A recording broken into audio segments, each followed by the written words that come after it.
Պետրոս Սարիգը արգելում է մարդկանց սեփական մտքերը արտահայտեն։ Ասում է պիտի ինը, ասիկ եթե հիմա Հայաստանը մեկը կարծիք է արտահայտում, ոչ թե պիտի օգտվի սահմանադրության իր ազատ խոսքի իրավունքից,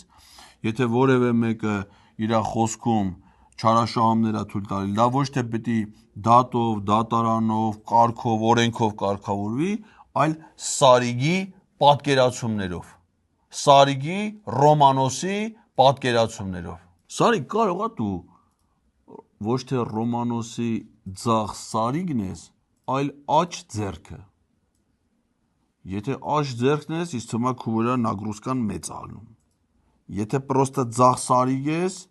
էդի արդեն մի քիչ գոնե նագրուսկա թեթև կլինի։ Մենդ էլ այդ հարցում կողմնորոշվի